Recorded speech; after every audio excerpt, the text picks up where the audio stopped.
Hello students and my dear friends, I am Dr. Shalini Shukla and today is 3rd of March 2021, Wednesday. Inspiration of the day is self-belief and hard work will always earn you success. In today's discussion, we are going to cover these articles. Let's start with article number 1 given on page number 1. Earning estimates of India INC C upgrade. The country's top brokerages have now upgraded the earning per share estimates of big listed companies for financial year 21 to 23. So after facing the huge loss and crisis into the quarter 1 and quarter 2 of the financial year 21, the number of listed companies have started recovering as all the Indian companies that are listed into BSE 200, they have shown the better than expected results into the December 2020 quarter. And apart from it, there is a good news for investors and participants as well. Why? Because the anticipation of strong growth, robust pace growth in financial year 22 and financial year 23 is expected by different agencies. तो जो भी listed companies थे India में, हमने उस कोविड-19 के duration में discuss भी किया था कि जो लॉकडाउन हुआ था, कोविड-19 लेड लॉकडाउन, उसकी वजह से बहुत सारी लिस्टेड कंपनीज को नुकसान हुआ था. They were on their lowest valuation and the lowest market capitalisation. But जो क्वार्टर 3 के रिजल्ट आए थे, यानी दिसंबर 2020 का जो क्वार्टर था, उसके जो रिजल्ट्स आए थे, the results were more than expected. जो एक्सपेक्टेड रिजल्ट से उससे अच्छा परफॉर्म किया था इंडियन कंपनीज ने. तो क्वार्टर 3 के रिजल्ट को देखते हुए जो एंटिसिपेशन किया जा रहा है, वो एंटिसिपेशन ये किया जा रहा है कि फाइनेंशियल ईयर 22 और 23 में जितनी भी बड़ी कंपनीज है, basically BSE 200 companies, all these companies are going to have the record high profit. The quarterly net profit of BSE 200 companies reached a record high of 1.67 trillion into the third quarter, and this particular profit is approximately 57% high on comparison to the previous year. तो इस profit को देखते हुए बहुत सारा जो anticipation है, forecasting है, वो यही करी जा रही है कि जो भी लॉस बेसिकली BSE 200 कंपनीज ने रजिस्टर किया था, लिस्टेड कंपनीज ने रजिस्टर किया था फर्स्ट क्वार्टर और सेकेंड क्वार्टर में, वो loss most of the companies ने रिकवर कर लिया है. और आगे आने वाले जो 2 फाइनेंशियल ईयर हैं, उन फाइनेंशियल ईयर में listed companies are going to perform exceptionally good. तो आगे आने वाले फाइनेंशियल ईयर में कॉर्पोरेट प्रॉफिट और अर्निंग पर शेयर जो है वो इमेंसली इंक्रीज होगी. अब क्वेश्चन उठता है, why we are just discussing about the BSE 200 companies. केवल इन्हीं के रिजल्ट्स या इन्हीं के प्रॉफिट के बेसिस पे how we can actually anticipate कि जो आगे आने वाली कंपनीज, जो आगे आने वाला टाइम है, जो अदर कंपनीज हैं वो भी परफॉर्म करेंगी. अगर हम देखें BSE 200 लिस्टेड कंपनीज का टोटल मार्केट कैपिटलाइजेशन, तो BSE 200 कंपनीज जो हैं वो जितनी भी लिस्टेड कंपनीज हैं उसके टोटल मार्केट कैपिटलाइजेशन का 84% कॉन्स्टिट्यूट करती हैं.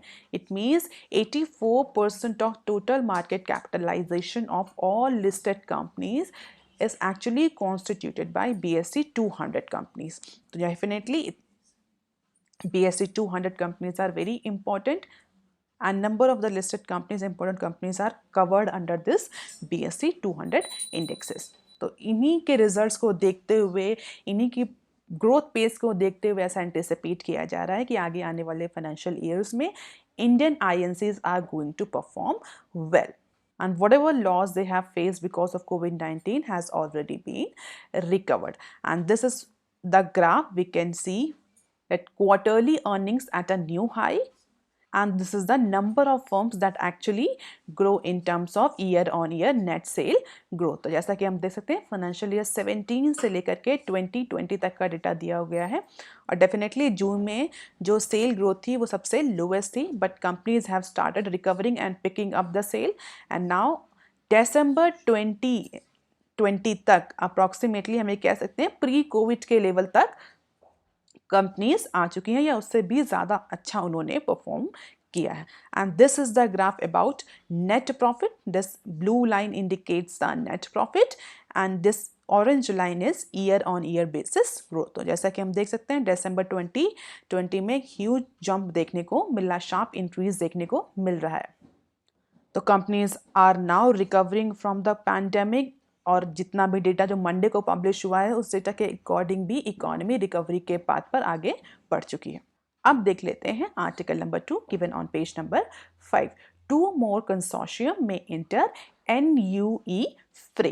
फरवरी 2020 में रिजर्व बैंक ऑफ इंडिया ने न्यू अम्ब्रेला एंटिटी के लाइसेंस को प्रोवाइड करने के लिए एप्लीकेशंस इनवाइट किए थे, जिसमें कई सारी कंपनीज ने, कई सारे consortium means group of companies ने एप्लीकेशन डाला था। आज की न्यूज़ में क्या है? आज की न्यूज़ में बेसिकली ये बोला गया है कि जितने भी एप्लीकेशन आए थे उसके बाद भी ऑल्दो एप्लीकेशंस वर क्राउडेड, बहुत ज़्यादा कंपनीज ने लाइसेंस प्रोवाइड किए थे।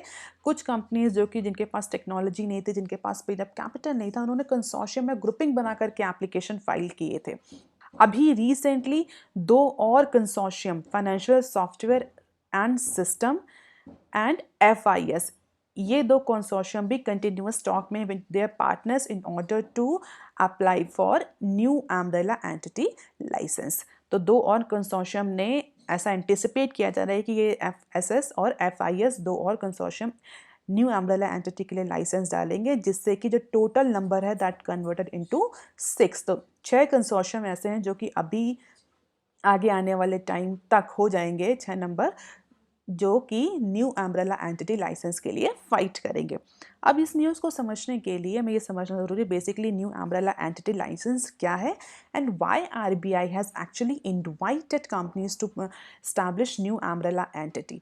बेसिकली न्यू अम्ब्रेला एंटिटी एक ऐसी एंटिटी होगी या ऐसा कंसोर्शियम होगा जो कि इंडिया में रिटेल पेमेंट सिस्टम को स्ट्रेंथन करने के लिए काम करेगा। बेसिकली रिटेल पेमेंट में रिटेल पेमेंट सर्विसेज प्रोवाइड करने के लिए काम करेगा। It will just work like as for profit national payment corporation of India, जैसे कि हमारे यहाँ NPCI काम करती है। NPCI की तरह एक बॉडी है जो कि रिटेल पेमेंट को स्टैब्लिश करेगी, रिटेल पेमेंट के सर्विसेज प्रोवाइड करेगी। एंड डेफिनेटली इंडिया में रिटेल जो बिजनेस है वो बहुत ह्यूज है, चाहे वो E-कॉमर्स हो, चाहे वो फिजिकल रिटेल स्टोर्स हो। तो उसमें पेमेंट को स्मूथ करने के लिए, रिटेल इकोसिस्टम को स्ट्रेंथन करने के लिए RBI ने यह स्कीम इनिशिएट करी थी, जिसमें कंपनीज को बोला गया था कि वो ग्रुप बना करके from different financial services provider, technology services provider, banks, financial entities के साथ ग्रुप बना करके वो न्यू अम्ब्रेला एंटिटी स्टैब्लिश कर सकते हैं, but they have to apply.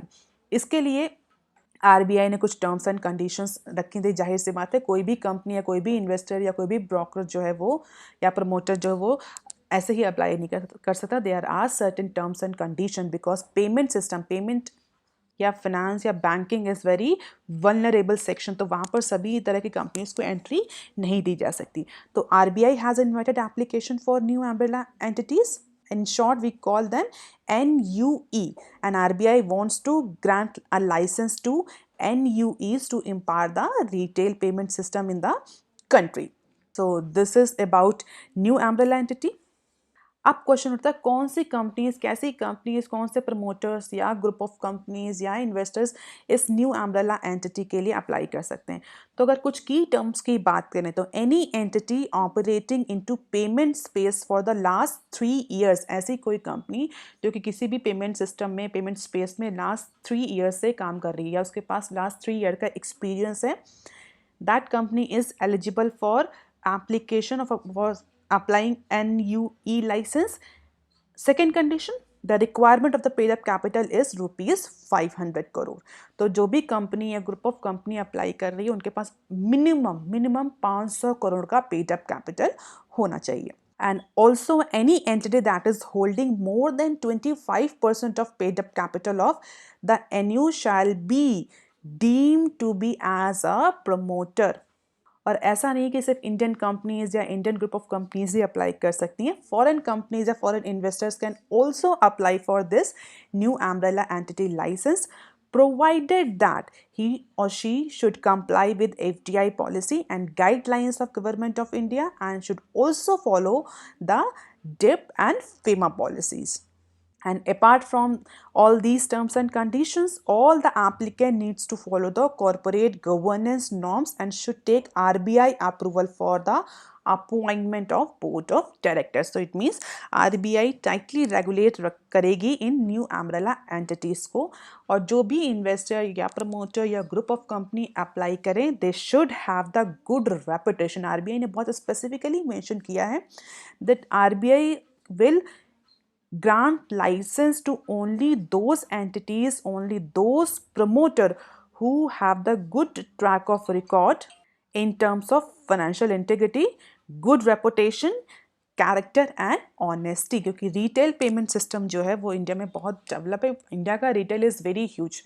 इसमें ऑर्गेनाइज्ड और अनऑर्गेनाइज्ड दोनों तरह के सेक्टर आते हैं, और मैक्सिमम जो सेक्शन अफेक्ट होगा अगर किसी भी तरह का फ्रॉड या करप्शन होता है इनटू रिटेल पेमेंट सिस्टम, तो that will be the medium and lower income group of the society. हम कह सकते हैं poor section, marginalise section affect होगा. That is why RBI is very particular about the financial track record, financial integrity, reputation, character and honesty of the applicants. तो ऐसा कोई भी promoter या ग्रुप ऑफ कंपनीज या इन्वेस्टर जिसके against court में कोई फाइनेंशियल फ्रॉड या इकोनॉमिक फ्रॉड का केस चल रहा है या RBI में कोई इशू पेंडिंग है या कोई इन्वेस्टिगेशन पेंडिंग है फॉर इकोनॉमिक ऑफेंसेस, ऐसी कंपनीज, ऐसे प्रमोटर्स, ऐसे investors they can not apply for new umbrella entity licence. Now the question arises how these NUEs will actually work. What is their role and why every company is running for getting this NUE license? तो पहले तो हम ये समझ लेते हैं कि इनको कौन सा सर्टिफिकेशन या कौन सा लाइसेंस या किस कंपनी के कैसे किस एक्ट के तहत ये NUEs जो है वो फॉर्म होगी. Basically new umbrella entity shall be a company, mind it student, shall be a company incorporated in India under the Company Act 2013. So as per the Company Act, this particular entity may be for profit or a Section 8 company as may be decided by itself. तो जो draft circular आया उसमें clearly mention है इस company को company act 2013 के under establish किया जाएगा. Apart from it the RBI will authorise these new umbrella entities under section 4 of the payment and settlement system act 2007, जिसके तहत जितनी भी न्यू अम्ब्रेला एंटिटी फॉर्म होंगी वो कंज्यूमर को पेमेंट सर्विसेज प्रोवाइड कर पाएंगी under section 4 of payment and settlement system act 2007 में. मीन्स RBI उन्हें ऑथराइज करेगी, RBI रेगुलेट करेगी इन सारी न्यू अम्ब्रेला एंटिटीज को. And once these NLUs will be set up they will manage operate the payment system especially in retail spaces that comprise of but not limited to ATMs, white labels, point of sale, Aadhaar based payments and remittance services. तो ये सारी services जो हैं वो provide करेगी वो जो भी न्यू अम्ब्रेला एंटिटी फॉर्म होगी. And apart from providing these retail space और retail payment space services, these new umbrella entities will also provide the remittance services, will also develop new payment methods, standards and technology in the country as well as into the international forum. इसका मतलब ये जो भी new umbrella entities form होगी इनको opportunity दी जाएगी, they can also operate internationally if their services are up to the quality, up to the mark. और ऐसा नहीं कि जितनी भी न्यू अम्ब्रेला एंटिटीज फॉर्म होंगी इनका काम सिर्फ और सिर्फ रिटेल पेमेंट में सर्विसेज प्रोवाइड करना होगा. Apart from all these basic functions and all these new umbrella entities should take care of the developmental objectives as well. What are the development objectives?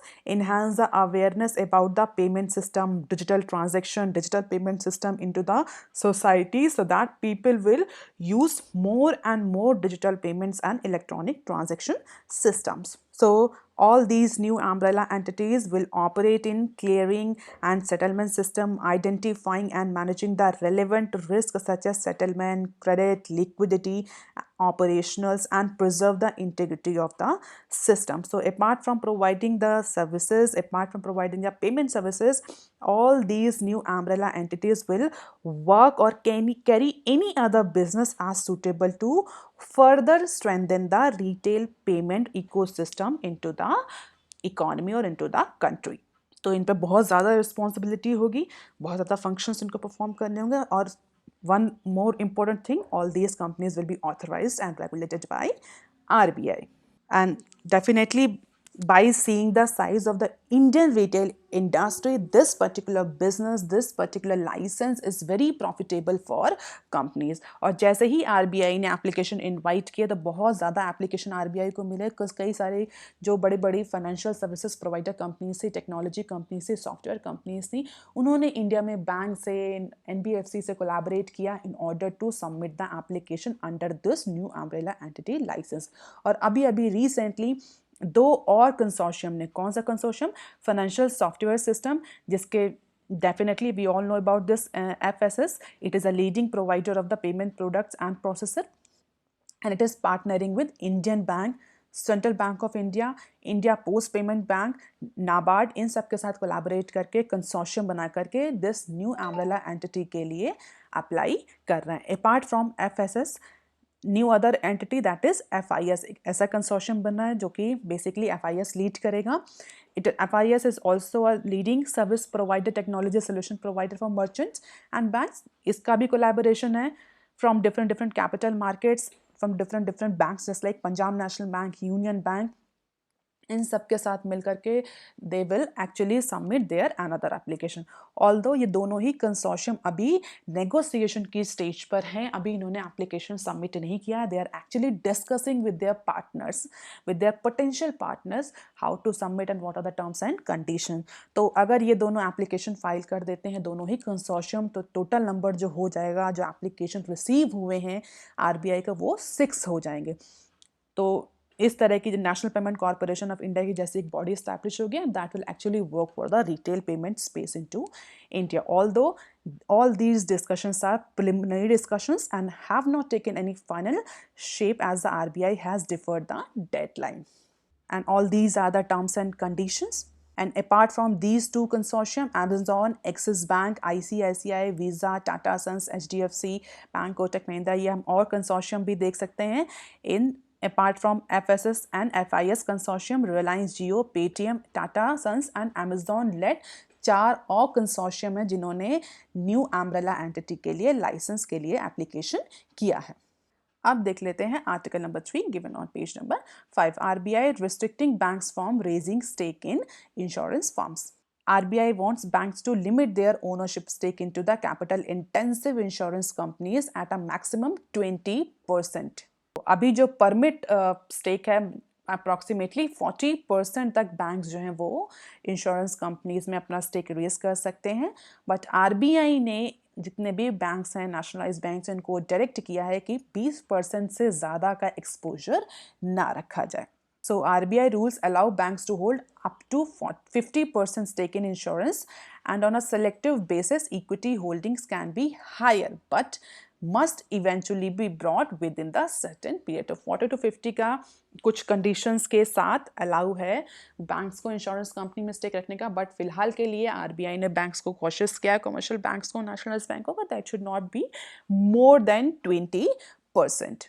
तो पहले RBI ने banks को direct किया था कि they should invest into और they should increase their stake into the insurance companies up to 30%, but now more recently RBI ने कहा है कि अब 30% का स्लैब था उसको डिक्रीज करके, कैप को डिक्रीज करके 20% कर दिया, और बैंक्स को डायरेक्ट किया है कि it is a capital intensive companies, so that bank should refrain from increasing their stake more than 20%। क्योंकि जितना ज़्यादा एक्सपोजर बढ़ेगा कमर्शियल बैंक्स का, नेशनल बैंक्स का into the insurance company, it is just like a money guzzler industry, बहुत ज़्यादा risk expose होगा। That is why regulator means RBI is not very happy with the increasing stake of the banking industry into the insurance companies. तो RBI ने direct किया है कि जो banks हैं वो ऐसे एरिया में इन्वेस्ट करें जहाँ से उन्हें बिजनेस आए, जहाँ से उनको प्रॉफिट हो, rather than locking away their capital into non core sectors, क्योंकि insurance is not the core area, it is not the core function of banks. और मनी गजलर इंडस्ट्री है, पैसा कहाँ जाता है, कहाँ आता है, ज़्यादा सोक डाउन होता है पैसा, उसका रिजल्ट जो होता है, आउटकम होता है, प्रॉफिट होता है, वो उतना नहीं आता। That is why central bank has warned the banks to reduce their exposure to the insurance sector. अब देख लेते हैं article number 4 given on page number 6. $31 billion lined up for 400 ports project across 7,500 kilometer coastline PM. So in an opening of 3-day Maritime India Summit that was actually participated by 24 nations, our Prime Minister have announced that India will invest approximately $82 billion in ports project by financial year 2035, and it is a very huge investment that India is going to actually invest for development of their coastline. India की अगर हम geography देखें तो India is very strategically aligned in terms of the geography. 3 parts से we are actually surrounded by sea. India has a very long coastline. हालांकि इतना ज़्यादा अभी उस पर डेवलपमेंट नहीं हो पाया, लीवरेज नहीं हो पाया, but now government is focusing on to India's coast line development. तो जो रिसेंटली 3 दिन की मैरीटाइम इंडिया समिट हो रही है जिसमें अप्रॉक्सीमेटली 24 नेशन पार्टिसिपेट कर रहे हैं. आप मुझे कमेंट सेक्शन में लिखकर बताइए कौन से वो 24 नेशंस हैं जो इंडिया की 3-day मैरीटाइम इंडिया समिट में पार्टिसिपेट कर रहे हैं. What is the strategic importance of this 3-day maritime India summit specially for India. Students, you are not responding, you are not writing the answers. If you don't write, it demotivates me, because being a teacher, it is the only motivation. Your comments, your like, your answers are the only motivation that keep me going. And if the views, likes, comments will decrease, so I will not get any motivation, any appreciation, any incentive to put my 4 to 5 hours into this daily news analysis section. So please write answers, like, share and subscribe. Now come back to the news. So India is all ready to invest approximately 6 trillion into the port project, and apart from the port project, our Prime Minister have also emphasized a rising share of clean renewable energy source into the maritime sector, develop waterways, augment seaplane services, boost tourism around lighthouses and generate 2 million jobs. तो कल जो भी maritime summit हो रही थी उसमें India की तरफ से कितना इन्वेस्टमेंट होगा, what will be the focus of India, maritime को लेकर के क्या डेवलपमेंट पॉलिसीज़ हैं, उन सब पर हमारे प्राइम मिनिस्टर साहब बोले. और इतने ह्यूज अमाउंट का इन्वेस्टमेंट उन्होंने टारगेट किया कि India is going to invest. तो उन्होंने जितने भी ग्लोबल प्लेयर्स हैं जो 24 नेशन से आए थे इस पर्टिकुलर मैरीटाइम इंडिया समिट में पार्टिसिपेट करने के लिए, उनसे अर्ज किया कि वो इंडिया को एक प्रेफर्ड इन्वेस्टमेंट डेस्टिनेशन के तौर पर माने, and they should bring their investment into India for developing the coastline as well as other sectors. So in a bid to develop 7,500 kilometer coastline of India, the Ministry of Ports, Shipping and Waterways has drawn up the list of 400 projects with investment potential up to $31 billion. That's a huge amount, 2.25 trillion rupees. तो इतने amount के investment की ज़रूरत है, और उसी के लिए जितने भी ग्लोबल प्लेयर्स हैं जो वो डिफरेंट 24 नेशन से पार्टिसिपेट्स कर रहे थे उनको इनवाइट किया है that they should come and participate and invest for the development of India's coast line, and that will be the mutually beneficial scheme. तो अभी तक सागरमाला प्रोजेक्ट के तहत 574 प्रोजेक्ट्स जो हैं जो अप्रॉक्सीमेटली $82 बिलियन की कॉस्ट के हैं उनको आइडेंटिफाई किया गया है इम्प्लीमेंटेशन के लिए, डेवलपमेंट के लिए all across the coast line. And जो टाइम पीरियड रखा गया है वो फाइनेंशियल ईयर 30 से फाइनेंशियल ईयर 35. तो जो 5 साल हैं उनमें आगे आने वाले 5 सालों में अप्रॉक्सीमेटली 574 जो प्रोजेक्ट्स हैं वो डेवलप किए जाएंगे टिल फाइनेंशियल ईयर 35. तो हम ये कह सकते हैं कि 10 से 15 सालों तक इंडिया का जो फोकस रहेगा मैरीटाइम सिक्योरिटी को लेकर के, कोस्ट लाइन डेवलपमेंट को लेकर के, पोर्ट टाइम डेवलपमेंट को लेकर, मैरीटाइम सेक्टर को लेकर के वो बहुत ज़्यादा है. और इसीलिए जो 3 दिन की जो मैरीटाइम इंडिया समिट हो रही है that is very important for India, क्योंकि इंडिया के 3 पार्ट्स में हमारे पास कोस्ट लाइन है और बहुत ज़्यादा अभी तक फोकस नहीं किया गया. हम ये कह सकते हैं कि उस बेनिफिट को बहुत ज़्यादा लीवरेज नहीं कर पाई है इंडियन इकोनॉमी. तो अब उसकी तरफ फोकस किया जा रहा है और ह्यूज इन्वेस्टमेंट की ज़रूरत है. कई सारे प्रोजेक्ट्स आइडेंटिफाई किए गए, उन प्रोजेक्ट्स में इन्वेस्टमेंट के लिए ग्लोबल प्लेयर्स को इनवाइट किया जा रहा है that they should come India and invest for development of India's long coast lines that is actually awaiting you. तो जो स्टेटमेंट है प्राइम मिनिस्टर का वो यही, India's long coast line awaits you, let's India be your preferred trade destination, let Indian port be your port of call for trade and commerce. किसी भी economy के लिए, अगर इंडिया जैसी इकोनॉमी जो 3 साइड से पोर्ट या कोस्ट लाइन है जिसके पास 3 साइड से, तो उसके लिए डेवलपमेंट ऑफ कोस्टल लाइन और पोर्ट्स बिकम वेरी इसेंशियल। क्योंकि आप सभी को पता होगा कि जितने भी ट्रांसपोर्टेशन के मीडियम हैं उसमें जो वाटर मीडियम है ट्रांसपोर्टेशन का, दैट इज़ वेरी चीप। और इंडिया की डेवलपमेंट हिस्ट्री अगर आप उठाकर देखें तो कोस्ट लाइन की वजह से, इसी लॉन्ग कोस्ट लाइन की वजह से इंडिया कई बार सुपर पावर के फॉर्म में टर्न पॉइंट का ट्रेड जो रहा है, बिजनेस रहा है, वो बहुत ज़्यादा रहा है because of this coast line. क्योंकि जो भी ट्रांसपोर्टेशन होता है वो बहुत चीप हो जाता है। एयरवेज जो होते हैं, एयर ट्रांसपोर्टेशन, एयर मोड जो होता है ट्रांसपोर्टेशन का, या रोड मोड जो होता है, या अगर हम रेल की बात करें तो they are costlier than the waterways.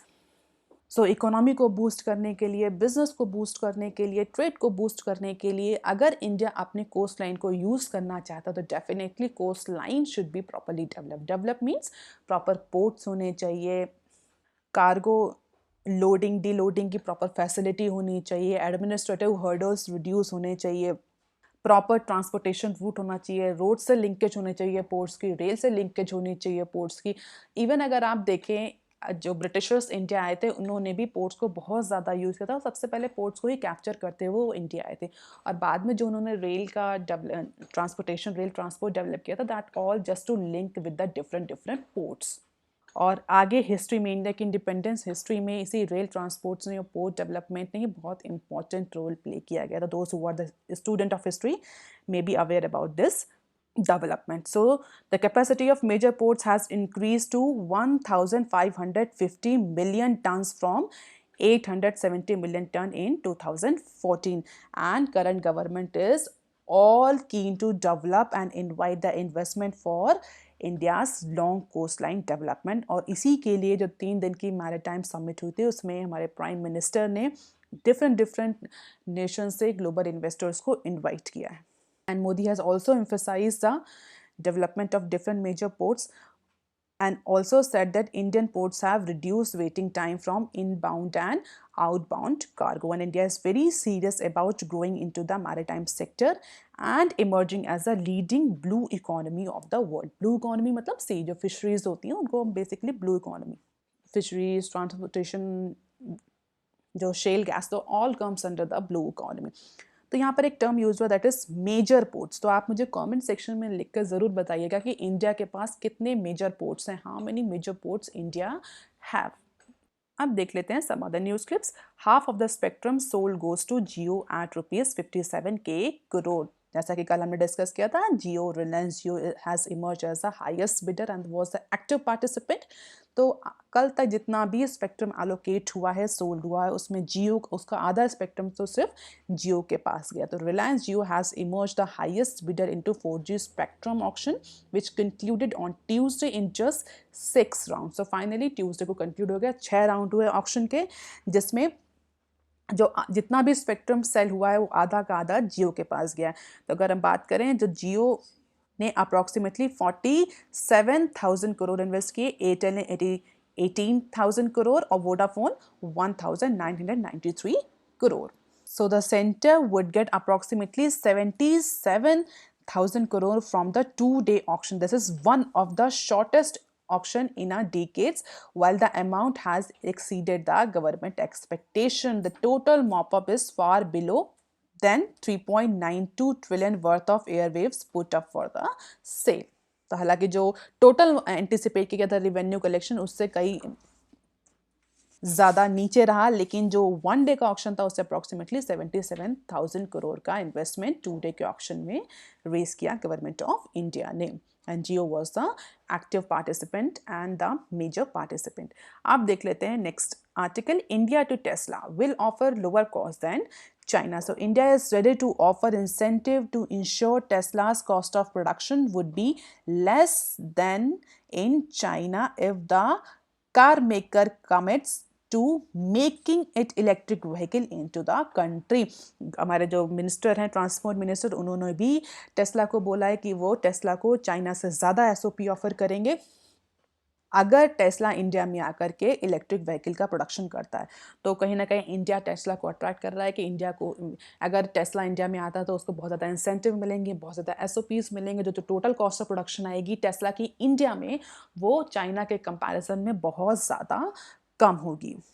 And we all know that government wants to boost the local manufacturing into the electronic vehicle, batteries and other components to cut the cost of import and curb the pollution. और आत्मनिर्भर भारत के तहत भी production linked जो scheme थी PLI scheme, उसके तहत भी बहुत ज़्यादा इन्वेस्टमेंट अट्रैक्ट करने की कोशिश करी जा रही है in order to make India the export hub. तो देखते हैं कि टेस्ला इंडिया में स्टैब्लिश करती है अपनी मैन्युफैक्चरिंग यूनिट या still Tesla continue with China. आप देख लेते हैं next clip. Ministry balk at giving big deals to foreign firms. So number of central ministries are actually reframing themselves for awarding the large procurement contract to the foreign companies in a sector where capacities exist at home. तो नीति आयोग ने recently direct भी किया था Indian जो ministries हैं या जो Indian companies हैं जो कि फॉरेन कंपनीज को या फॉरेन कॉन्ट्रैक्टर्स को कॉन्ट्रैक्ट देती हैं उनको कि अगर इंडिया में आपको लगता है कि इंडियन कंपनीज के पास कैपेसिटी अवेलेबल है, कैपेबिलिटीज अवेलेबल है, वो आपके कॉन्ट्रैक्ट को फुलफिल कर सकते हैं, वो आपके प्रोक्योरमेंट को फुलफिल कर सकते हैं, देन मिनिस्ट्री और जो बड़ी बड़ी कंपनी जो फॉरेन कॉन्ट्रैक्ट्स दे रही हैं उनको रिफ्रेन करना चाहिए. वो प्रेफर करें इंडियन कंपनीज को, इंडियन मैन्युफैक्चरर्स को, इंडियन सप्लायर्स को in order to fulfil their procurement. और इसी नोशन को फॉलो करते हुए जो सेंट्रल मिनिस्टर ने they are actually reframing for awarding large procurement contracts to foreign companies, जहाँ पर उन्हें ऐसा लगता है कि Indian companies, Indian suppliers have the capacity, capability, then preference are actually given to the Indian companies so that India's domestic manufacturing segment can be strengthened. तो अगर indigenous capacity है तो ग्लोबल टेंडर के लिए मिनिस्ट्रीज नहीं जा रही हैं. एंड डेफिनेटली ग्लोबल टेंडर में we all know that the Chinese firms dominate, चाहे वो बीएसएनएल के केस में 4G इक्विपमेंट्स के केस हो या कोई कॉन्ट्रैक्ट मैन्युफैक्चरिंग का केस हो या कोई रोड या पोर्ट डेवलपमेंट का केस हो. अब देख लेते हैं next clip. Export fall marginally in February. So if macroeconomic data released on Monday brought some cheer into the mind of participants or the economy, the trade data released on Tuesday come as a dampener and revealing that export dipped by 0.25% into the month of February after raising for 3 consecutive months. तो last 3 महीने से लगातार export बढ़ रहा था, import भी बढ़ रहा था.